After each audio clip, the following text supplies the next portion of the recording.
Hello sa inyong lahat, maligayang pagbabalik sa Tongs. Ngayon, hatid ni Tongs sa inyo ang isang napaka-cute at nakakatawang anime. Ang kwento ay umiikot sa isang henyong estudyante na nagngangalang Nasa, ngunit mayroon siyang kakaibang pangalan na madalas pagtawanan ng mga tao. Isang araw, nakilala ni Nasa ang isang misteryosong babae na si Yuzaki. Iniligtas niya ang buhay ni Nasa sa isang malalang aksidente kay Truckpon. Mula sa unang pagkikita na iyon, agad na nahulog ang loob ni Nasa sa kanya at ipinagtapat ang kanyang pag-ibig, ngunit mayroon siyang isang kondisyon, iyon ay dapat silang magpakasal. Mula noon, nagsimula na ang kakaibang kwento ng pag-aasawa ng dalawang kabataang ito. Sabay-sabay nating abangan ito kasama si Tongs. Nagsimula ang kwento sa isang pamilya. Isang mag-asawa ang biniyayaan ng isang malusog na sanggol na lalaki, ngunit hindi alam ng mga magulang kung anong pangalan ang ibibigay sa kanya. Sa huli, nakaisip sila ng isang kakaibang pangalan. Ang pangalang iyon ay Nasa, na ibinigay nila sa sanggol dahil gusto ng ama na lumaki si Nasa na maging isang lalaking kasing husay ng universo. Ngunit dahil sa kakaibang pangalang ito, noong nagsimulang mag-kindergarten si Nasa, pinagtatawanan ng lahat ng nasa paligid niya ang kanyang pangalan. Gayunpaman, hindi gusto ni Nasa na mangyari iyon dahil nagpaparamdam ito sa kanya ng kawalan ng komportable, kaya determinadong maging isang natatanging tao si Nasa para wala nang muling maglakas loob na pagtawanan siya.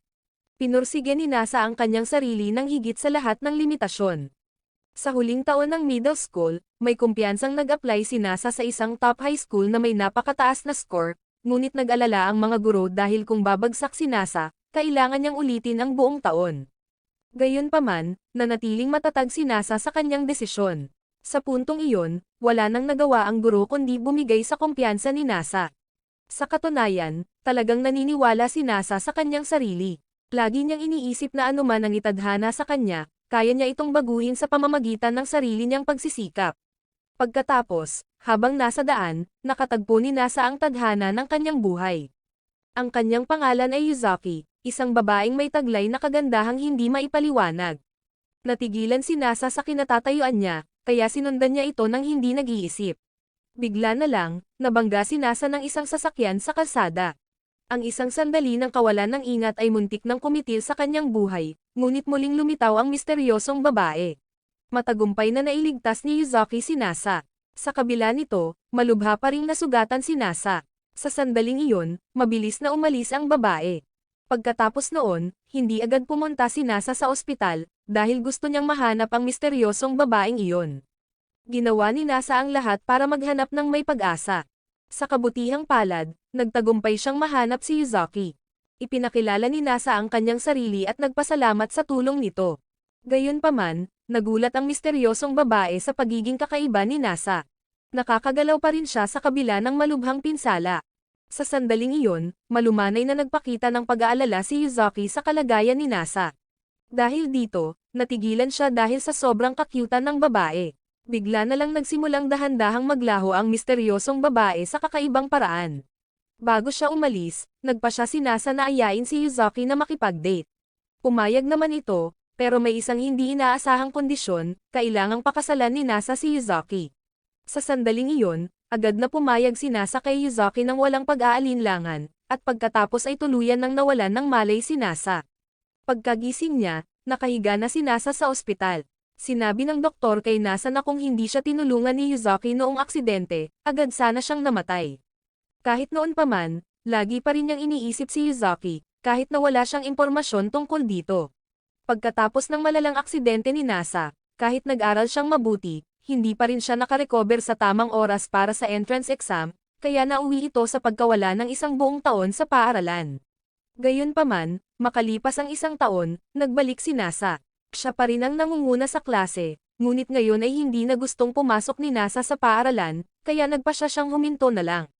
At sa pag-asang muling makita si Yuzaki, ibinuhos ni Nasa ang sarili sa mga part-time job, lalo na yung mga uri na maraming nakakasalamuhang customer, ngunit hindi nagbunga ng tagumpay ang kanyang mga pagsisikap. Para hindi mag-alala ang kanyang mga magulang, nagsimulang mamuhay mag-isa si Nasa sa isang maliit na bahay.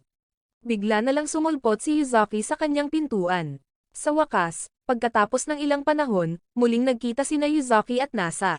Gayunpaman, marami pa ring katanungan si Nasa. Sa katotohanan, wala silang alam tungkol sa isa't isa, at hindi kailanman naisip ni Nasa na pupunta talaga si Yuzaki sa kanyang bahay. Naguluhan at nalula si Nasa sa nangyari. Pero nang tingnan niya si Yuzaki, natulala si Nasa sa kakyutan nito. Maya-maya pa, biglang iniabot ni Yuzaki kay Nasa ang isang marriage registration form, dahilan para hindi makapaniwala si Nasa sa nangyayari. Sa kaba, pumayag siyang pakasalan si Yuzaki. Sa sandaling iyon, bigla na lang silang nagplanong magpakasal. Napagtanto ni Yuzaki na napakabilis ng mga pangyayari at marami silang kailangang harapin na pagsubok, ngunit may tiwala pa rin si Yuzaki sa kanyang naging desisyon. Si Nasa ang taong talagang pinagkakatiwalaan ni Yuzaki. Sa huli, magkasama silang pumunta sa City Hall para opisyal na irehistro ang kanilang kasal. Habang papunta doon, nagulat si Nasa na hindi siya pinagtatawanan ni Yuzaki dahil sa kanyang kakaibang pangalan. Pagdating nila, naging maayos ang lahat. Sa wakas, opisyal nang naging mag-asawa sina Nasa at Yuzaki. Pag-uwi nila sa bahay, hindi pa rin makapaniwala si Nasa sa mga nangyari, kaya hindi siya handa sa katotohanang magsasama na sila sa iisang bahay. Nakaramdam ng pagkailang si Nasa, dahil iisa lang ang kama sa kwarto. Sinubukan ni Nasa na mag-isip ng solusyon, pero walang pumapasok sa isip niya. Biglang lumitaw si Yuzaki. Nagulat si Nasa sa pagiging handa ni Yuzaki. Gayunpaman, laging awkward kumilos si Nasa sa harap niya. Sa tuwing titingin si Nasa kay Yuzaki, nalulula siya sa kakyutan nito.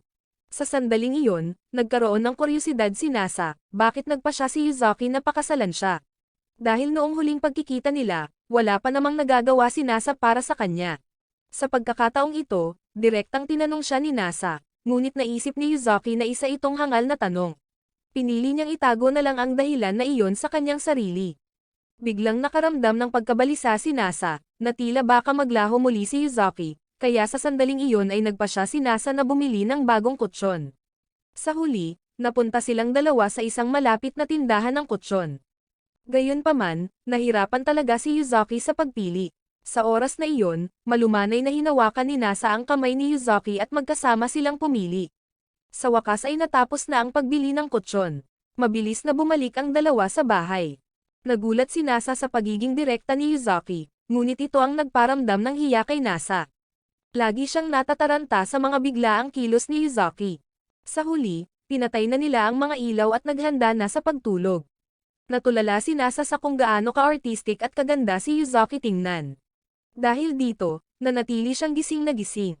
Samantala, mahimbing nang nakatulog si Yuzaki, ngunit ang puso ni Nasa ay patuloy sa mabilis na pagtibok.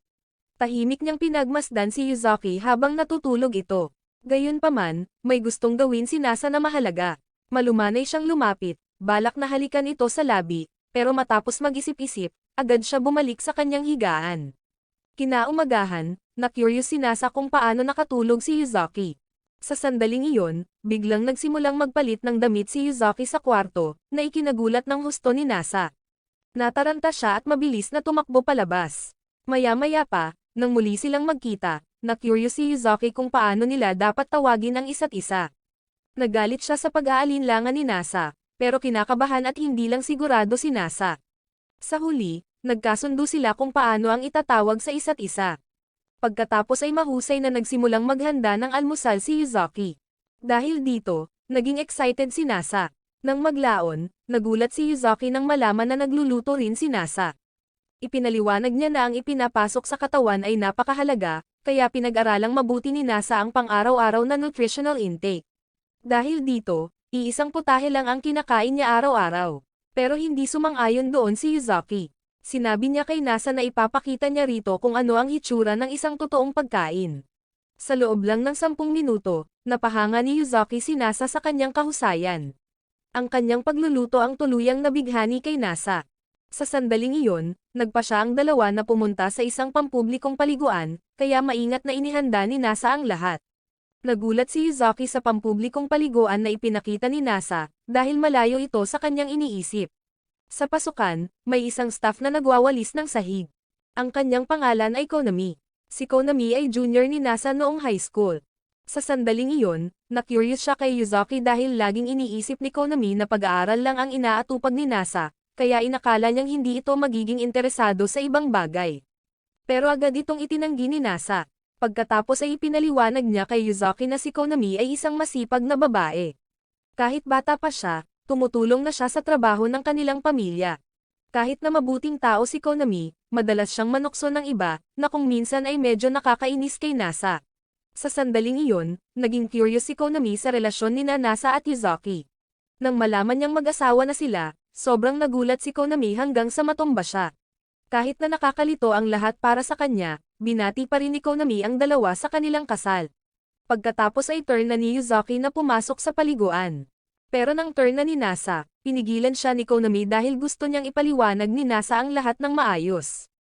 Hindi matanggap ni Konami ang katotohanang may asawa na si Nasa. Biglang tinanong ni Konami si Nasa kung alam ba ni Aya ang tungkol sa kanyang kasal, pero hindi naintindihan ni Nasa kung bakit mahalaga iyon, kaya napabuntong hininga si Konami at tinawag siyang walang malay na lalaki. Sa sandaling iyon, sinabi niya kay Nasa na ilihim muna ito kay Aya. Kahit na mag-asawa na ang dalawa, wala pa ring plano si Nasa para sa isang wedding ceremony. Hindi pa rin siya opisyal na nagpo-propose kay Yuzuki. Sa huli, naramdaman ni Konami na hindi lubos na nauunawaan ni Nasa ang kahulugan ng kasal. Nainis siya at prangkang sinabi kay Nasa na noong pinili niya si Yuzuki para maging asawa, nangangahulugan ito na may responsibilidad siyang pasayahin ito. Kahit walang espesyal na obligasyon, dapat pa rin niyang itrato si Yuzuki ng may katapatan mula sa kanyang puso. Mariing sinabi ni Konami na ito ang tunay na kahulugan ng kasal. Dahil doon, nadismaya si Nasa sa kanyang sarili.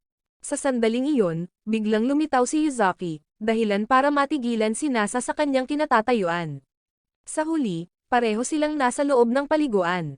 Para naman kay Nasa, patuloy niyang iniisip ang lahat ng magulong sitwasyon sa pampublikong paliguan. Pagkatapos ay hinanap ni Nasa si Yuzuki. Biglang lumitaw si Konami kung saan-saan, na nagpahiya kay Nasa dahil dapat ay binabantayan ni Konami ang paliguan, kaya madalas siyang pumasok at lumabas para maglinis. Sa sandaling iyon, ipinagpatuloy ni Konami ang panunukso kay Nasa. Samantala, sa panig ni Yuzuki, mahinahon siyang nagre-relax mag-isa sa paliguan. Gayunpaman, biglang lumitaw ang isang kakaibang babae. Ang babaeng iyon ay walang iba kundi si Aya, ang nabanggit ng lahat kanina. Pero hindi pa alam ni Yuzuki kung sino si Aya.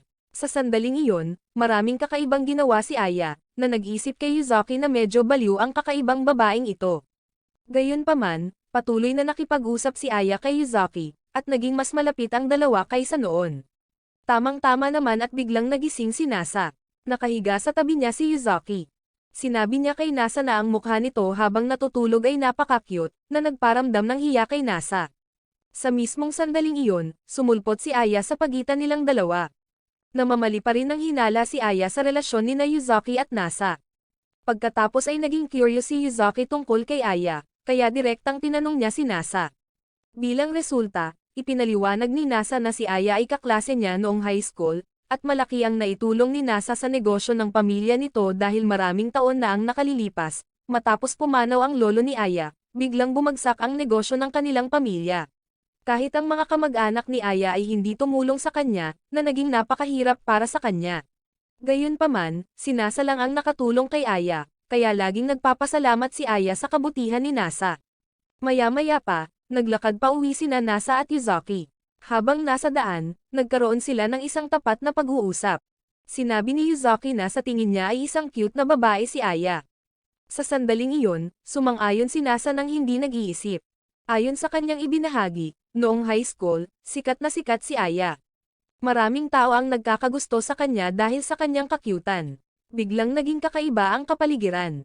Lumalabas na nagseselos si Yuzuki dahil sa mga hindi pinag-isipang salita ni Nasa. Sa katotohanan, gusto rin ni Yuzuki na mapuri ng direkta ni Nasa ng ganoon. Nang maglaon, nang bumalik si Yuzuki sa bahay, nakaramdam siya ng pagkadismaya dahil mag-isa na naman siya, kaya hinintay niya si Nasa ng may pag-asa. Sa sandaling iyon, nakaramdam ng hiya si Yuzuki dahil sa sinabi niya kanina.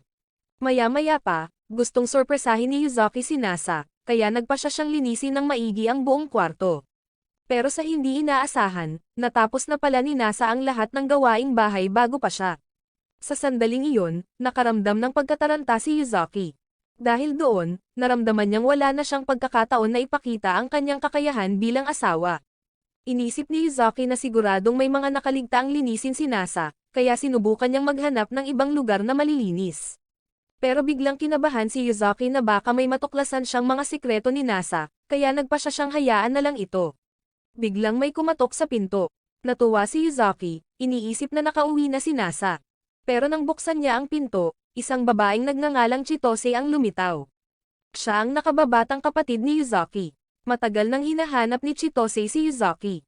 Nagulat siya na nakatira si Yuzaki sa ganoong kapangit na bahay.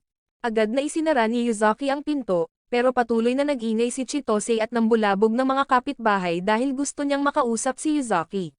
Hindi naintindihan ni Yuzaki kung bakit gustong pabalikin ni Chitose si Yuzaki sa kanilang bahay. Lumalabas na biglang nawala si Yuzaki, na ikinaalarma ng husto ng kanilang lola na si Tokiko. Gayunpaman, alam ni Yuzaki na kung mananatili siya sa tabi ni Tokiko, magiging abala lang siya rito. Sa sandaling iyon, naging curious si Yuzaki. Inisip niya kung alam nga ba ni Tokiko ang sitwasyong ito. Pero ang lahat ng ginagawa ni Chitose ay dahil lang sa pag-aalala niya kay Yuzaki. Bigla namang nag-anunsyo si Yuzaki, sinabi niya na kasal na siya, na ikinagulat ni Chitose. Pinayuhan siya ni Yuzaki na umuwi na lang at huwag nang gumawa ng gulo, dahil sa ngayon ay maayos naman ang kalagayan ni Yuzaki. Sa hallway, malungkot na umiiyak si Chitose nang lumitaw si Nasa at nagpakita ng pag-aalala sa kanya. Gayunpaman, hindi gusto ni Chitose ang tulong niya, pero nagulat siya sa pagiging maalalahanin ni Nasa. Matapos ang ilang sandali ng pakikipag-usap, nalaman ni Nasa na umalis ang isang kapamilya ni Chitose, at ito ay isang taong napakahalaga sa kanya. Sa sandaling iyon, tapat na gustong tulungan ni Nasa si Chitose. Naantig siya dahil napakabait na tao ni Nasa. Pero nandoon na si Yuzaki, at doon napagtanto ni Chitose ang relasyon ni Nasa at Yuzaki. Biglang sumabog sa galit si Chitose, pero kabaligtaran ng emosyon ni Chitose, masayang binati siya ni Nasa, na nagpabigla kay Chitose. Gayunpaman, dahil sa husay sa pakikipag-usap ni Nasa, napatahimik niya si Chitose. Ganap na nauunawaan ni Nasa ang galit ni Chitose, dahil alam niyang mahihirapan itong tanggapin ang kanilang relasyon, lalo na't sandaling panahon pa lang silang magkakilala ni Yuzaki. Bigla na lang nangyari ang lahat. Gayunpaman, pinatunayan ni Nasa na determinado siyang maglaan ng oras para maunawaan ang isa't isa. Sa sandaling iyon, napahanga si Yuzaki sa paraan ng pagsasalita ni Nasa, pero hindi pa rin ito nagpakalma kay Chitose. Mabilis niyang dinala si Nasa sa ibang lokasyon. Sa pagkakataong ito, may plano si Chitose na sirain ang kanilang kasal, gagawin niyang mga liwa si Nasa. Sa ganoong paraan, kapag nalaman ni Yuzaki ang katotohanan, agad itong makikipaghiwalay sa kanya. Gayunpaman, nagkaroon ng kaunting alitan ang grupo ni Chitose. Samantala, naligaw si Nasa sa bahay ni Yuzaki, kaya sinubukan niyang hanapin ang kwarto ni Yuzaki. Dahil sa pamilyar na amoy, natukoy ni Nasa ang eksaktong lokasyon ng kwarto. Noon niya natuklasan ang isang kakaibang gamit. Inisip ni Nasa kung isa ba itong moonstone. Nagulat siya nang malaman niya ang katotohanan. Tamang-tama namang nahanap siya ng isa sa mga maid ni Chitose. Hindi ito nag-atubiling atakihin si Nasa. Sa proseso, nauwi sa pagkakasira ng mahalagang gamit ni Yuzaki ang ginawa ng babae. Mabuti na lang at mabilis na naayos ni Nasa ang gamit. Habang inaayos niya ito, napagtanto ni Chitose na walang alam si Nasa sa nakaraan ni Yuzaki. Doon niya ibinunyag na noon ay aksidenteng nahulog si Chitose sa isang bangin. Tamang-tama namang nahawakan ni Yuzaki ang braso ni Chitose at nailigtas ang buhay nito. Mula noon, gustong bayaran ni Chitose si Yuzaki gamit ang kanyang buong buhay. Kaya naman ayaw niyang may ibang lalapit kay Yuzaki. Sa puntong iyon, sinamantala ng mga maid ni Chitose ang pagkakataon. Nagtagumpay silang palabasin na nambababae si Nasa, na ikinagalit nito. Biglang lumitaw si Yuzaki. Galit na galit siya sa ginawa ng grupo ni Chitose. Gayunpaman, mabilis na nakahanap ng pagkakataon si Yuzaki para makatakas. Pumunta silang dalawa sa isang abandonadong simbahan. Gustong-gusto talagang ipakita ni Yuzaki kay Nasa ang lugar na ito, dahil para sa kanya ay napakaganda nito. Pag-uwi nila sa bahay, gustong manood ni Yuzaki ng TV kasama si Nasa, pero nagulat siya dahil walang TV sa bahay ni Nasa noon pa man. Lumalabas na bihira siyang manood ng pelikula. Sakto namang ipapalabas ang paboritong pelikula ni Yuzaki noong gabing iyon. Nadismaya siya dahil baka hindi niya ito mapanood. Sa sandaling iyon, hindi na nakapagpigil si Yuzaki dahil hindi tugma ang kanilang mga emosyon.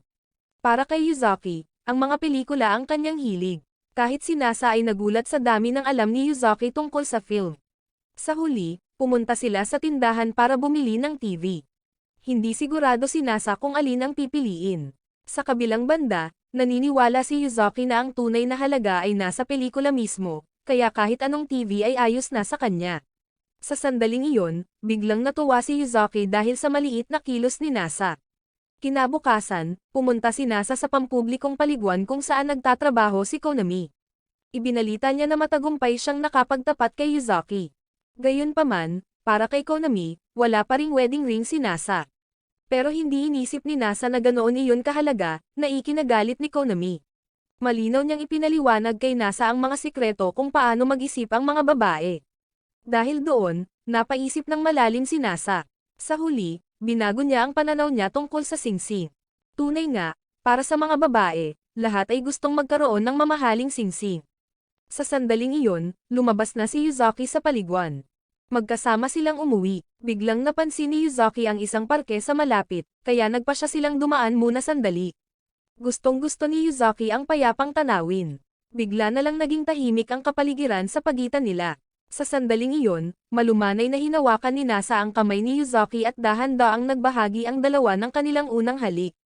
Hindi inaasahan na palihim palang nakasunod ang mga maid ni Chitose. Maya-maya pa, nahiya si Yuzuki sa ginawa ni Nasa sa gitna ng sikat ng araw, pero lahat ng iyon ay dahil sa kakyutan ni Yuzuki. Sa huli, nakabalik na sina Nasa at Yuzuki sa bahay. Hindi nagtagal, mabilis na pumasok si Nasa sa trabaho. Pero bago umalis, nag-alala si Nasa na baka maglaho si Yuzuki. Gayunpaman, tiniyak ni Yuzuki sa kanya na hindi iyon mangyayari kailanman, kaya napanatag si Nasa at pumasok sa trabaho. Habang nagtatrabaho, patuloy na iniisip ni Nasa ang sandali sa parke. Noon din, naisip niya na kailangan nila ng wedding rings para maramdaman nila ang presensya ng isa't isa. Dahil noong nakaraan, matapos maglaho ni Yuzuki, laging naniniwala si Nasa na muli silang magkikita balang araw. Kaya naman patuloy na nagsisikap ng husto si Nasa. Kumuha siya ng mga trabahong marami siyang makikilalang tao, sa pag-asang mahanap si Yuzuki sa gitna ng karamihan. Matapos ang trabaho, masayang umuwi si Nasa. Na-curious siya kung ano ang nararamdaman ni Yuzuki tungkol sa wedding rings. Sa hindi inaasahan, inisip ni Yuzuki na hindi na ito kailangan dahil kasal na naman sila sa isa't isa. Maaaring lumipas na ang oras para magkaroon nito, pero hindi gusto ni Nasa na matapos ng ganoon ang mga bagay, dahil para sa kanya ang wedding ring ay simbolo ng isang kahangahangang pag-ibig. Pero inisip ni Yuzuki na talagang walang ideya si Nasa kung gaano kamahal ang mga wedding ring. Kaya kinabukasan, pumunta silang dalawa sa isang luxury store. Sa sandaling iyon, natulala si Nasa sa presyo ng isang singsing. Sa pag-aakalang hindi maganda ang takbo ng mga bagay, mabilis na hinila ni Yuzuki si Nasa palabas ng tindahan. Nakaramdam siya ng kawalan ng magagawa sa harap ng determinasyon ni Nasa, kaya dinala niya ito sa isang regular na jewelry shop. Pero napagtanto ni Nasa na iba ang kalidad nito. Para sa kanya, ang layunin ng pagbili ng singsing ay para hindi gaanong makaramdam ng pangungulila si Yuzuki, dahil sa pamamagitan ng singsing ay lagi nilang mararamdaman na nasa tabi nila ang bawat isa kahit magkalayo sila. Naantig sa katapatan ni Nasa, hindi nag-atubili si Yuzuki na halikan siya sa pisngi. Sa huli, nagpa siya si Yuzuki na bilhin ang pinakamurang singsing. Para sa kanya, masaya pa rin siyang nakikita ang singsing at lagi niyang naalala ang nangyari ngayong araw. Noong gabing iyon, matapos silang matulog, hindi ito maipaliwanag ni Nasa. Pagkatapos ng maraming araw na pagsasama, ito ang unang pagkakataon na natulog si Yuzuki kasama si Nasa sa iisang kama. Sa sandaling iyon, hindi talaga makatulog si Nasa. Bigla, malumanay niyang niyakap si Yuzuki. Ang amoy nito ang nagpanatag kay Nasa. Nakaramdam siya ng init mula sa kaloob-looban. Bigla na lang humarap si Yuzuki at aksidenteng nahalikan si Nasa. Gayunpaman, makalipas ang ilang sandali, bumalik ito sa sarili niyang futon, kaya nanatiling gising si Nasa sa buong gabi.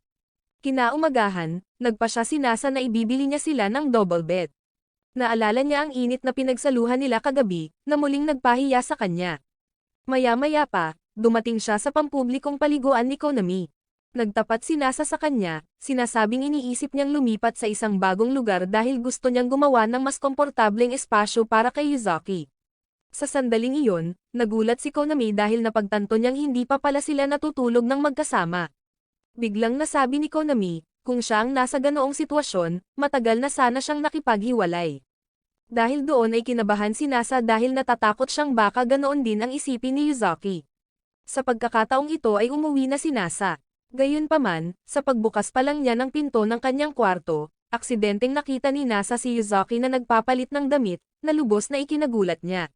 Sa sandaling iyon, naging awkward ang lahat sa pagitan nila. Direktang sinabi ni Nasa kay Yuzaki na gusto niyang lumipat sa isang mas komportableng bahay. Matapos ang panghihikayat ni Nasa, sa wakas ay pumayag si Yuzaki, pero ang kondisyon ay kailangan nila ng pahintulot mula sa isang guardian. Sa hindi inaasahan, nakalimutan ni Nasa ang isang mahalagang bagay, hindi niya kailanman sinabi sa kanyang mga magulang ang tungkol sa kasal. Kaya ngayon ay kailangan nilang humanap ng paraan para ipaalam ito sa kanyang mga magulang. Pero nang tumawag si Nasa sa bahay, nataranta siya matapos marinig ang kanyang mga magulang na sumisigaw ng malakas.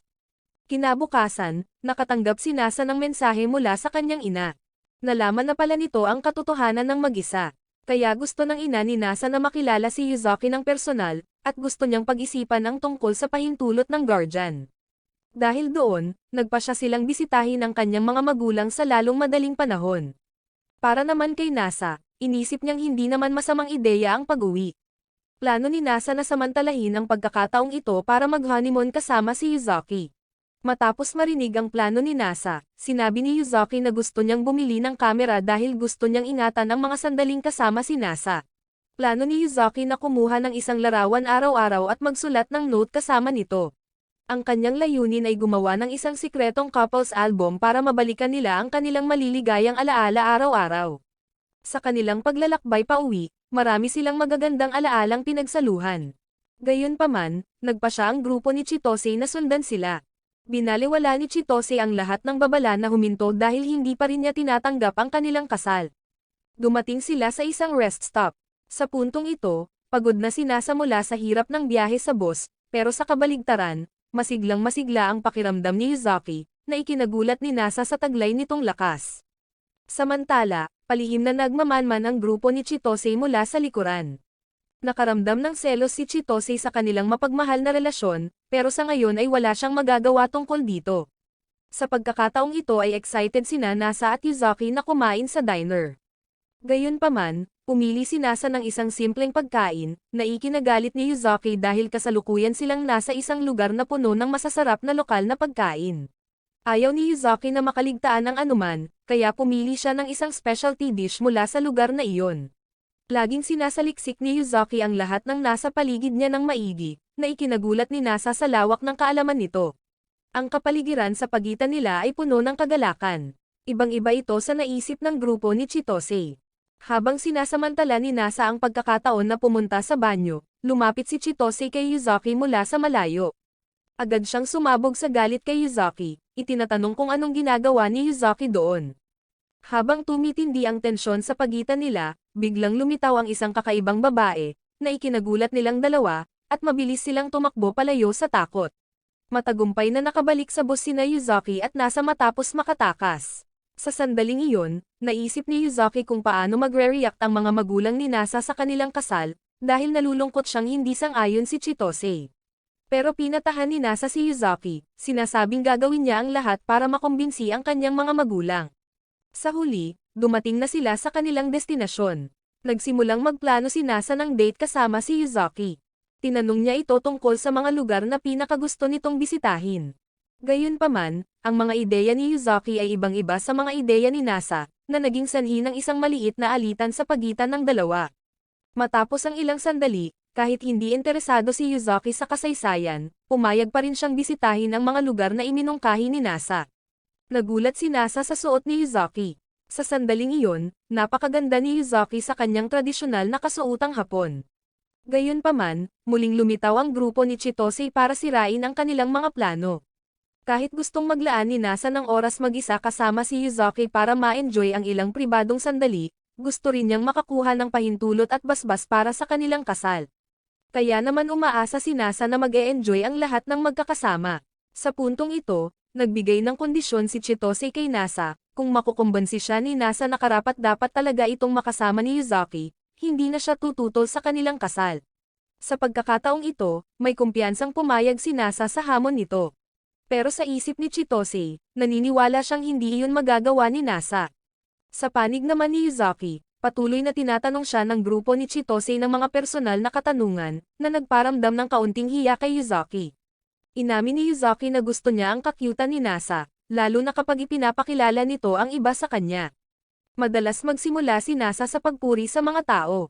Naniniwala si Yuzaki na ang pagkatao ng isang tao ay makikita sa kanilang mga salita, kaya matapos marinig ang paraan ng pagsasalita ni Nasa, naramdaman ni Yuzaki na isa itong malumanay na tao at iyon mismo ang kanyang tipo. Para naman kay Nasa, lagi niyang sinusubukang ipakita ang kanyang tunay na sarili. Gayunpaman, patuloy na ginagawa ni Chitose ang lahat para makahanap ng mali kay Nasa.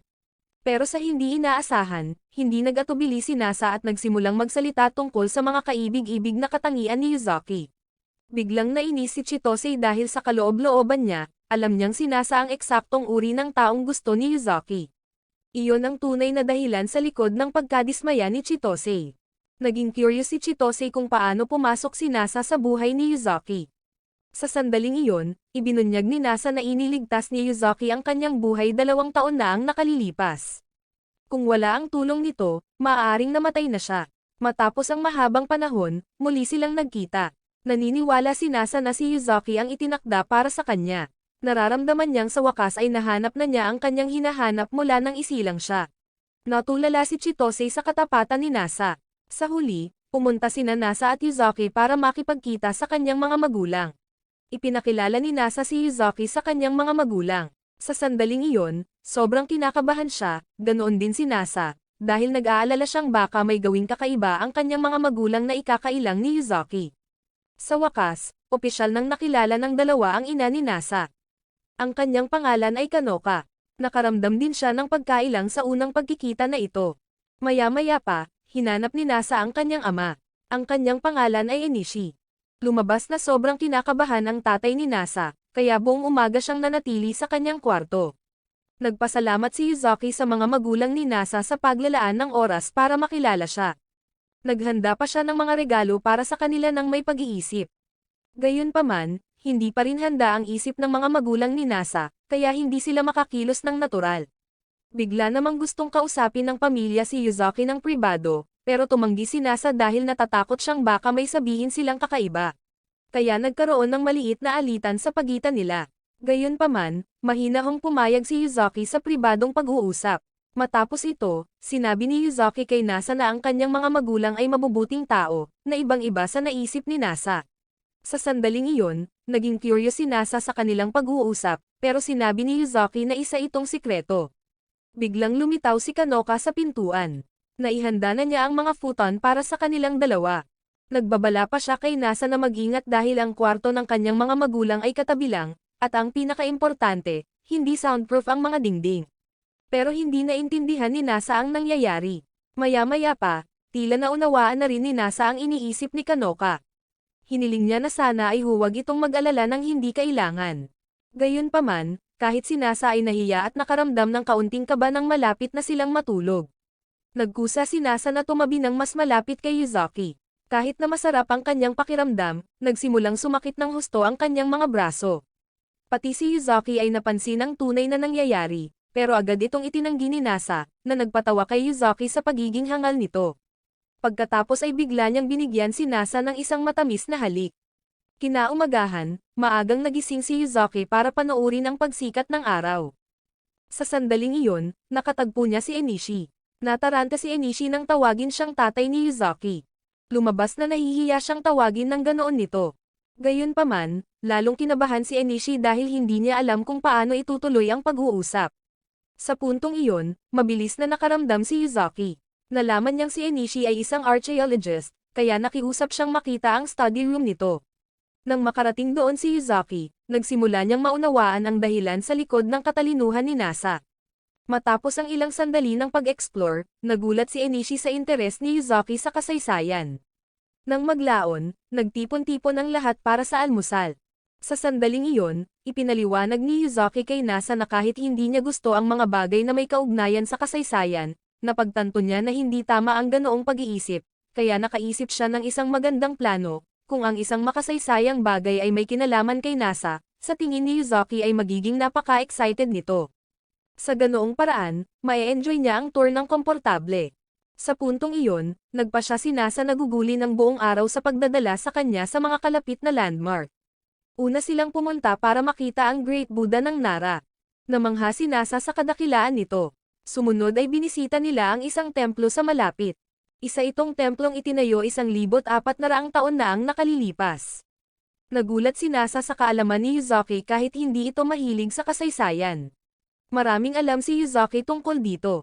Pagkatapos ay kumuha sila ng isang commemorative photo ng magkasama. Sa susunod na lokasyon, may mga taong nanirahan doon 1,300 taon na ang nakalilipas. Alam ni Yuzuki ang lahat ng detalye. Higit 100,000 katao ang tumawa, nag-usap, at nagmahalan doon.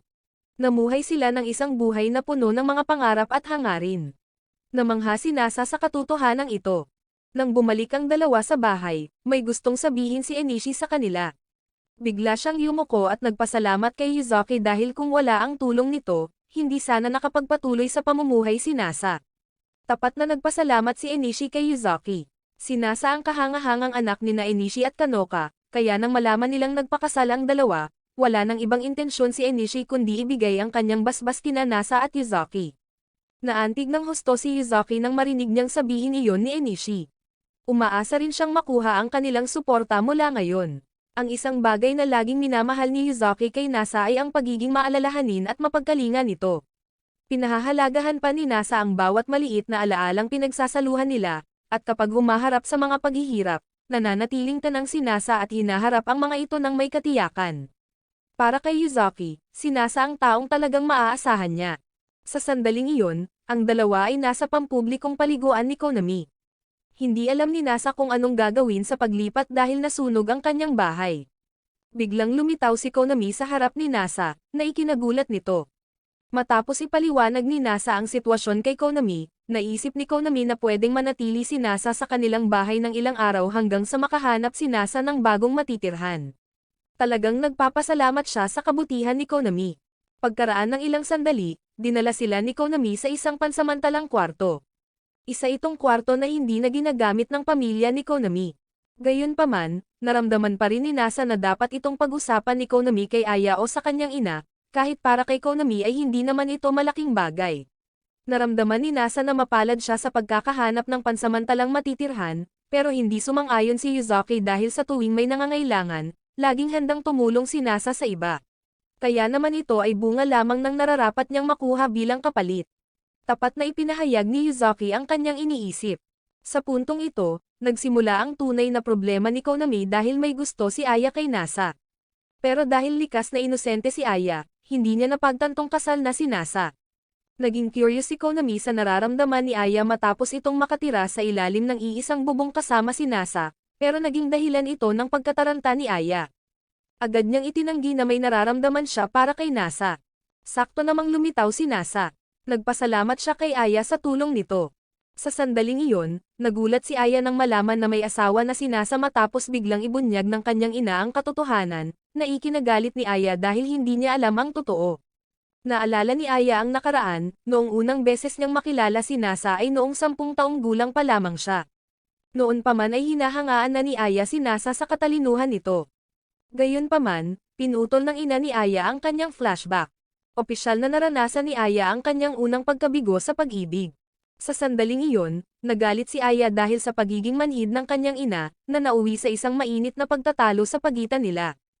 Sa panig ni Nasa, sinisi niya ang kanyang sarili dahil hindi niya napagtanto ang nararamdaman ni Aya para sa kanya, pero agad na hindi sumang-ayon si Konami dahil kay Aya ang pagkakamali, wala itong lakas ng loob na ipahayag ang tunay niyang nararamdaman. Kaya naman sa huli ay natalo si Aya. Pagkatapos ay dahan-daang nagmuni-muni si Aya sa lahat ng iyon ay dahil sa sarili niyang kawalan ng lakas ng loob. Kung patuloy siyang kakapit sa kalungkutan, mawawalan ng kahulugan ang kanyang unang pag-ibig. Sa pagkakataong ito, direktang hinarap ni Aya si Nasa. Binati niya ito sa kanyang kasal at ninais ang kanilang kaligayahan ng magkasama. Pagkalipas ng ilang araw, gustong maglaban ni Yuzuki. Biglang nag-alok si Nasa na tulungan siyang dalhin ito sa laundromat, pero naramdaman ni Yuzuki ang kaunting pagkailang dahil ayaw ni Yuzuki na makita ni Nasa ang kanyang mga underwear. Biglang naging awkward ang kapaligiran sa pagitan nila.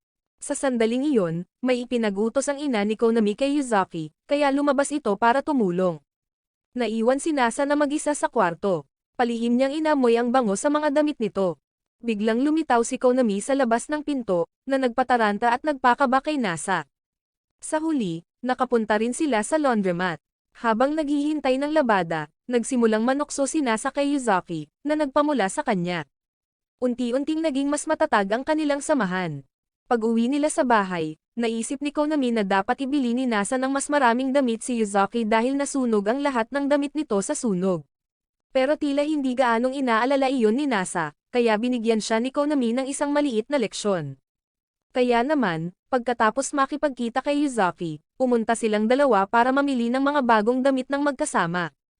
Sa sandaling iyon, nahiya si Nasa dahil sa kakyutan ni Yuzaki, pero hindi niya nagustuhan ang piniling outfit nito dahil sa tingin ni Nasa ay masyado itong revealing. Nakaramdam siya ng selos na baka tumingin ng iba kay Yuzaki. Pagkatapos nila, habang papauwi, naging masaya si Yuzaki sa paggawa ng ganoong masasayang alaala kasama si Nasa. Pag-uwi nila, masaya silang naghanda ng pagkain ng magkasama. Nagulat si Nasa sa husay ni Yuzaki sa pagluluto. Masaya si Yuzaki na makitang nag-e-enjoy si Nasa sa pagkain. Hiniling niya na sana ay makakain siya ng ganito araw-araw. Patuloy na naging mas matatag ang kanilang relasyon.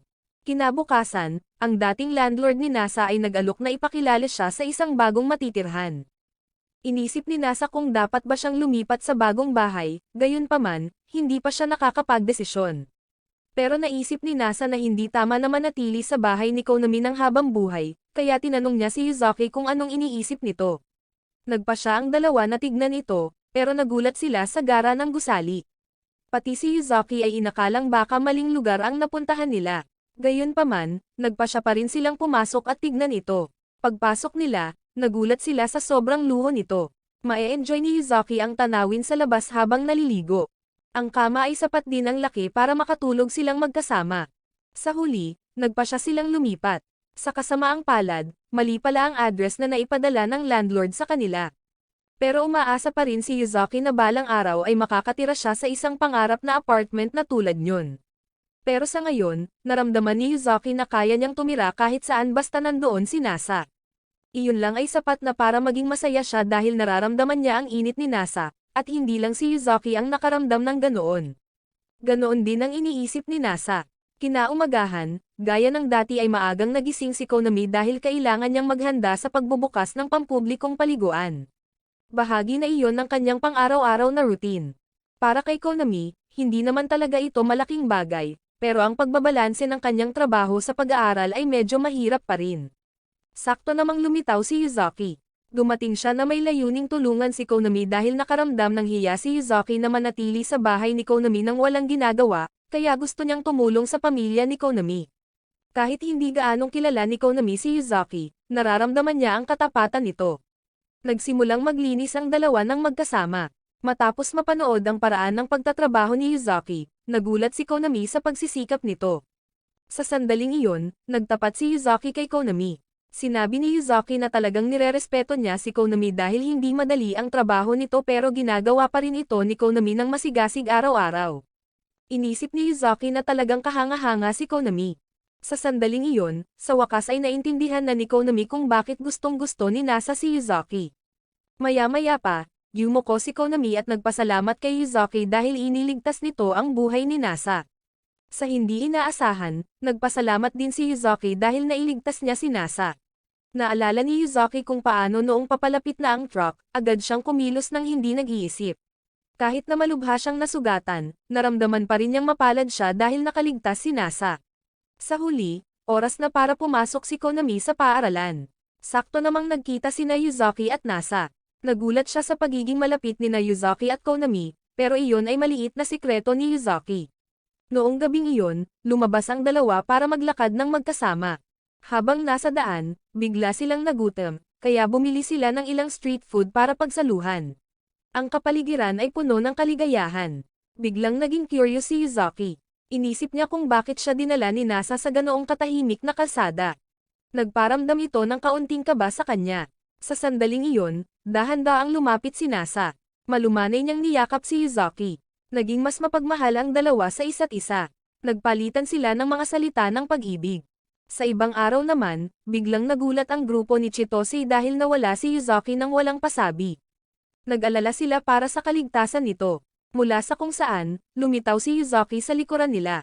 Lumabas na naubusan na siya ng mga sangkap sa bahay, kaya pumunta siya sa supermarket. Pero sa sandaling iyon, naging curious si Chitose tungkol sa bahay. Wala siyang ideya sa nangyari.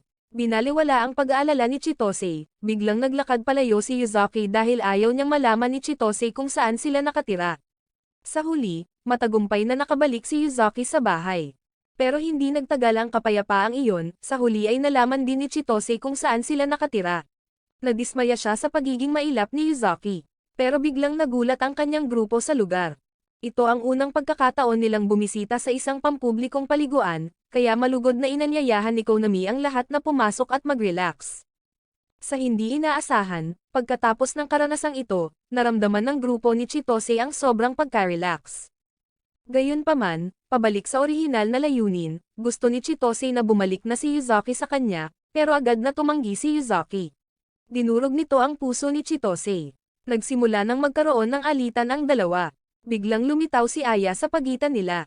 Nang makitang nagtitipon ang lahat, nakaisip ng plano si Nasa, iminungkahi niyang magdaos ng isang masayang party para maging mas malapit ang lahat sa isa't isa. Sa pagkakataong ito, nagboluntaryo si Yuzaki na magluto, pero nag-alinlangan si Aya sa kanyang kakayahan sa pagluluto. Kaya nagpa siya si Aya na maghintay at tignan, iniisip kung karapat-dapat ba talaga si Yuzaki na maging asawa ni Nasa. Pagsapit ng hapon, namangha ang lahat sa masaganang handaan na inihanda ni Yuzaki. Matapos tumikim ng isang kagat, tuwang-tuwa si Aya sa sobrang sarap nito. Maya-maya pa, nakaisip si Aya ng isang bagong laro. Ang lahat ay nagpalit-palit sa pakikipagkompetensya sa hamon. Walang laban si Chitose sa husay ni Aya. Sunod namang humarap sa hamon si Yuzaki. Gayunpaman, tuluyan siyang natalo ni Aya. Gustong makaganti, nagpalit si Yuzaki ng ibang laro. Sa pagkakataong ito, nagsimulang matarante si Aya dahil sa hindi pamilyar na controls. Pareho silang seryosong nag-focus sa labanan. Sa huli, nang matapos na rin, pareho silang nakahinga ng maluwag. Sa hindi inaasahan, naging mas malapit sila sa isa't isa. Ang lahat ay nagbahagi ng ilang magagandang sandali ng magkakasama. Kinabukasan, ang kumpanya ni Nasa ay nahaharap sa maraming problema, kaya marami siyang gawaing kailangang asikasuhin. Sa sandaling iyon, nagbigay ng babala si Yuzaki kay Nasa. Sinabi niya rito na mag-ingat dahil kapag nagsimula na itong magtrabaho, madalas itong sumobra ng walang pahinga. Naniniwala si Yuzaki na maaaring maapektuhan nito ang kanyang kalusugan. Matapos ni Nasa ang kanyang trabaho, sa kasamaang palad ay nagkatotoo ang prediksyon ni Yuzaki, si Nasa ay nagkaroon ng malalang sakit. Lalong nanghina ang kanyang katawan, kaya inalagaan ni Yuzaki si Nasa sa buong araw. Pagsapit ng gabi, bumuti na ang kalagayan ni Nasa, kaya nagpa siya si Yuzaki na punasan ang katawan nito para makapagpalit na si Nasa ng damit. Pero nagparamdam ito ng hiya sa kanya. Gayunpaman, nakinig pa rin si Nasa kay Yuzaki. Sa sandaling iyon, muling nagbahagi ang dalawa ng masasamang alaala. Pagsapit ng hating gabi, seryosong nag-alala si Yuzaki kay Nasa dahil hindi pa rin ito alam kung paano magpahinga ng maayos. Gaya ng sinabi ni Yuzaki, napagtanto ni Nasa na kailangan din niyang mas alagaan ang kanyang kalusugan. Pagkatapos noon, masaya silang nakatulog ng magkasama. Bigla namang naalala ni Nasa ang Summer Festival. Gusto niyang pumunta doon kasama si Yuzaki. Pareho silang nagsimulang manabik sa araw na iyon. Kinaumagahan, pati si Konami ay excited na sa Summer Festival. Pinayuhan niya si Yuzaki na isuot ang perpektong outfit para masorpresa si Nasa. Maya-maya pa, lahat sila ay nagsuot ng tradisyonal na kasuotang Hapon. Inisip ni Nasa na napaka-cute ni Yuzaki. Matapos itong pagmasdan sandali, malumanay niyang hinalikan si Yuzaki sa labi. Ang kanilang sandali ng kaligayahan ay pumuno sa buong kwarto.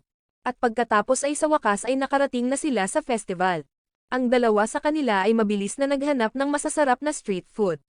Pagkatapos noon, nakatuklas sila ng isang kawili-wiling laro sa festival, pero sa gulat nila, ang mga nagpapatakbo ng booth ay walang iba kundi sina Aya at Chitose. Nabigla silang dalawa doon. Sa sandaling iyon, nagpa siya si Yuzaki na subukan ang goldfish scooping game. May tiwala siya sa sarili niyang kakayahan. Gayunpaman, hindi inisip ni Aya na magiging maayos ito, kaya mabilis na binigyan ni Yuzaki ng pagkakataon si Nasa na sumubok para ipakita ang kanyang pagkalalaki. Masayang pinalakas ng lahat ang loob ni Nasa, kaya lalong sumigla ang kanyang espiritu. Gayunpaman, nabigo si Nasa sa kanyang kauna-unahang subok. Napahiya siya at tahimik na naglakad palayo. Inaliw ni Yuzaki si Nasa sa sandaling iyon dahil kahit nagtatrabaho ito, iniisip pa rin niya na mukhang cool si Nasa. Sa unahan ay may isang dambana, kaya nagpa siya ang dalawa na pumasok sa loob at humiling. Sa pagkakataong ito, nagulat si Nasa sa ipinagdasal ni Yuzaki, hindi lang para sa kanilang dalawa ang ipinagdasal nito. Ninais din ni Yuzaki ang kaligayahan ng lahat ng nasa paligid nila. Naantig ng husto si Nasa sa mabuting puso nito dahil tunay siyang nagmamalasakit sa iba at lalo na kay Nasa mismo.